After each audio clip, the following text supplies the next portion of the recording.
Super Smash Bros. Has evolved so much over the years, but not every single game was really considered a winner. Today's video, I'm going to be ranking every Smash game from worst to best. I want to make a quick disclaimer that none of these games are bad by any stretch of the imagination, and because of that, it was quite hard to narrow down this list because each game really has unique aspects that it brings to the table, and you must also remember that these are just my opinions. So if you disagree, be sure to leave it down in the comments below, your opinion, and I'm really curious to see what you guys think. But without further ado, let's just get straight into it. Out of the 5 Smash games that have released thus far, at number 5 being unfortunately the lowest out of all of them is going to be Smash 64 for the Nintendo 64. And really, I think this is the OG, but it's also the outdated, with a lot of little kinks and things like that that just haven't aged perfectly in the modern day. The game started off the whole series and was extremely groundbreaking from the get-go, and we wouldn't have Smash if it weren't because of this game. However, it's just got so many things that just don't stand up to games today. And one of them being the fact that the characters really, if you ever go back and play this game, they don't have that many moves. Like, characters don't have a special move for every single direction like they do in Smash Ultimate or any Smash game to come after it. And that's really the least of the problems. The hitboxes are really bad. If you've seen moves like Kirby up tilt, I mean, that's pretty much like a final smash in some other games. Like, that's the most insane move I've ever seen in my life. And the combos are like nuts. Like, you can't get out of a combo for like 6 months. You're just pretty much, if you start getting hit in that game, put your controller down, grab a snack, grab a drink, and just strap in for the ride, because you really are in a world of hurt, buddy. And you're not going to get out of that for a long time. Guess why? You can't air dodge in the game. So it's almost a system where you feel kind of screwed if you even get hit at all. And it also is a little unbalanced with certain characters like Pikachu or Kirby just being so good in that game. And it almost makes it so some of the other characters are less used. Not to the extent of some of the other games I'm going to talk about later, but it's still not amazingly balanced. And then also the graphics have not obviously aged too well in the modern day. So those are going to be the main reasons, as well as just the game not having that many characters or that much to do, really. In Smash today, we have so many modes, and we've really been spoiled, and we've gotten so used to all that we have. But in Smash 64, it was pretty much just that. They had like 12 characters. You played the same couple maps over and over, and that's it. You know what I mean? But so yeah, it's not necessarily like a hatred for the game, but it just didn't have too much. And you will see, in comparison to a lot of the games I'm gonna say moving forward, they just had more to them. Next up, we have the third entry in the series, but it's gonna be ranked 4th on this list, Super Smash Bros. Brawl for the Wii. And the thing is with Brawl, it did have some aspects of it that were great. Subspace Emissary, which is the story mode for Brawl if you don't know, is considered by many people to be the greatest single player mode in the history of Smash. And I can't even necessarily disagree with that. I mean, it is amazing. However, there are a lot of drawbacks of the game, some of which people actually enjoy. Like, for example, the game just being kind of wonky and wacky and having like not that many rules to it in comparison to another Smash game. This kind of allows you to do a lot of things that feel overpowered or broken or unfair, and they seem to be pretty fun by the player base. So you kind of had to adapt to this game because it was so hectic and weird and crazy. Like, you know, King Dedede is just gonna chain grab you, and you just gotta be used to that. Diddy Kong has 2 bananas. That should be illegal, but that's not even that crazy compared to certain characters like Meta Knight and Ice Climbers, who a lot of people would say did a lot of damage to the game, because they were just so good in comparison to all the other characters. It's like absurd. You can't even compare them. And you also had aspects of the game like tripping that nobody was really a fan of. I've never heard anybody in my life say, "Oh, I love tripping in Brawl." Maybe sarcastically, but it really wasn't a favorable thing. As well as it's kind of emo graphics. I don't know what they were really thinking from a design perspective, but it didn't really seem to go over very well.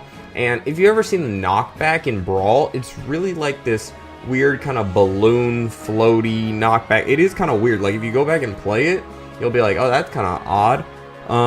But overall, I would say it's a fun game, but just they didn't necessarily, I don't know, they spent a lot of time on it, but there was still a lot of issues even upon launch.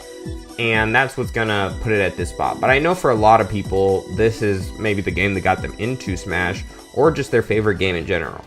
Next up, we have the only Smash game to have released on multiple consoles at the same time.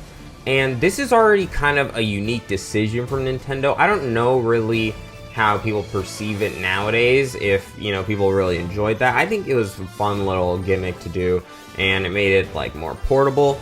But I don't know if that could necessarily save this game from some of the pitfalls that would come along later in the game's lifespan, namely DLC. The overall sentiment around Smash 4 is that it was an extremely fun game with pretty good gameplay, but really characters like Bayonetta and Cloud just ruined it, and people didn't like to play with those characters, and they didn't like to see the fact that those characters were so prominent in the meta. They just weren't balanced at all, and that doesn't take a rocket scientist to figure out. That made it really annoying when you kept seeing these characters over and over, to the point where even somebody like Cloud got banned in doubles because there was just too much to deal with, as well as the online not really being that good. It was decent for the time, but I mean, looking back, anybody could tell you it wasn't, you know, it wasn't anything too crazy. And you only actually got to do, if I remember, like 1 or maybe 3 taunts in a game online. Like, I don't know how many people know about that, but that was just a silly little, you know, thing that used to happen back in the day. And then also, you had characters like DK that it just felt like could just kill you so early. Like, people in Ultimate complain, but it's like, bro, if you had to fight, you know, Smash 4 DK that would just cargo throw you at 40% and it's over, like, bro, you don't even know what difficult means, bro. Like, that is way more horrifying than Kazuya, bro. That is just terrible. So, and I know so many players who they really got robbed back in the day. So, you know, if you look at Mr. R, he lost so many times where he shouldn't have lost, just because, like, bad systems like that. But really, I don't think Smash 4 was terrible. I think there were just a couple major flaws that unfortunately brought the game down a lot, but not so much so that it couldn't make it to the number 3 position on this list. But now going into the second best Smash game, this is the one I feel like a lot of people are going to be like, okay, is it this one or is it this one? And I'm going to say the second best is Super Smash Bros. Melee. And I know a lot of people will be like, what? But people still play Melee to this day, and that is something I want to point out. The longevity of Melee is really unprecedented. It's got a community almost like CSGO, or, you know, I was going to say Street Fighter Third Strike, but that game has nowhere near as big as a community as Super Smash Bros. Melee does in the modern day, and it's just absurd. You really don't see many games like that just they retain their player base, like, to this day. It's honestly wild, and that just speaks volumes about how well designed the game was. And an interesting fact about the game is it was made in under 2 years. So all of that people love so much about it, it didn't even take 2 years to make. It was the fastest Smash game to ever be developed. And I think a lot of people, that's why they love it so much, because of all the glitches that were accidentally put into the game that caused it to be so competitive. I'd say it's probably the Smash game with the highest skill ceiling. Actually, for a fact, I'd say that. With things like L canceling and wave dashing and all these unique and nuanced mechanics, there are still things that people are discovering about Melee to this day And that just leads people to be so addicted to this game because they feel like they can create new things in the history of the game that will be talked about forever. I also think a lot of modes in Melee were really cool. For example, the target practice mode, which I think is really awesome, and I wish we had something like that in Ultimate. To be honest, I don't know why we do. Also, the most goated map of all time, Pokefloats, is in Melee. Like, why did they take that out, bro? They said everybody is here in Ultimate, but they didn't bring back Pokefloats. Like, that's all I wanted, to be honest. You could take out 30 characters in the next game if you bring back Pokefloats. The only major drawbacks I'd say of the game are, I guess, just that it's so unbalanced. Like, people talk about modern day Smash games like they're unbalanced. Bro. Melee, bro.